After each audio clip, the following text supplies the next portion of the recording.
यानंतर याच बीड हत्या प्रकरणातल्या टॉप 9 बातम्या बघूयात। धनंजय मुंडेंचा राजीनामा घेत नाही तोपर्यंत बीडमध्ये लढा देणार। बीडमधील हत्या प्रकरणावरून अंजली दमनिया यांचा पुनरुच्चार। वाल्मिक कराडला अटक होत नाही तोपर्यंत लढा देणार असल्याची सुद्धा भूमिका। वाल्मिक कराड यांना अटक होईपर्यंत आणि धनंजय मुंडेंचा राजीनामा होईपर्यंत तिथे राहून मी लढणार आहे। आरोपींवर कारवाई होत नसेल तर गृहमंत्री जबाबदार। गृहमंत्री कुणाला वाचवतायत? बीड हत्या प्रकरणावरून संजय राऊतांचा निशाणा तर बीडचा बिहार झालाय। फडणवीसांनी बीडचा दहशतवाद मोडून काढावा। राऊत या प्रकरणी आक्रमक। सरपंच हत्येच्या घटनेची सीबीआय चौकशी करावी। खासदार बजरंग सोनवणे यांची सुद्धा मागणी।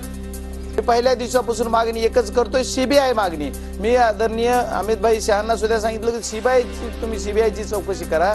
सीबीआयची जर चौकशी झाली गेली तर दूध का दूध और पाणी का पाणी लवकरात लवकर होईल। तर कुणीही सुटणार नाही, कठोर कारवाई करण्याची सरकारची भूमिका। चंद्रशेखर बावनकुळेंचं राऊतांच्या टीकेला उत्तर। सरकार पूर्ण क्षमतेने काम करत आहे आणि दोषीला योग्य शिक्षा मिळेल असं मला वाटतं।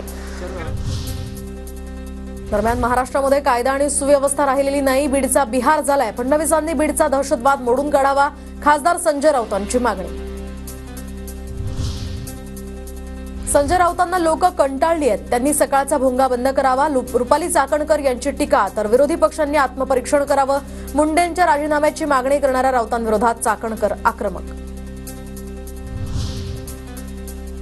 संतोष देशमुख हत्या प्रकरणी बीडमध्ये उद्या मूक मोर्चाचं आयोजन। सर्वपक्षीय नेते रस्त्यावर उतरणार। मूक मोर्चा एसपी कार्यालयाऐवजी जिल्हाधिकारी कार्यालयावर धडकणार। पोलिसांचा तगडा बंदोबस्त। तब्बल 700 अधिकारी आणि कर्मचाऱ्यांचा असणार बंदोबस्त।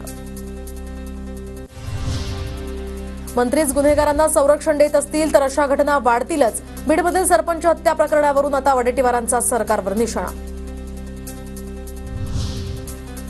बीड प्रकरणात कुणाचीही गय करणार नाही तर असं फडणवीसच म्हणाले होते। आता महाराष्ट्राची जनता काय कारवाई होते याची वाट बघतीये।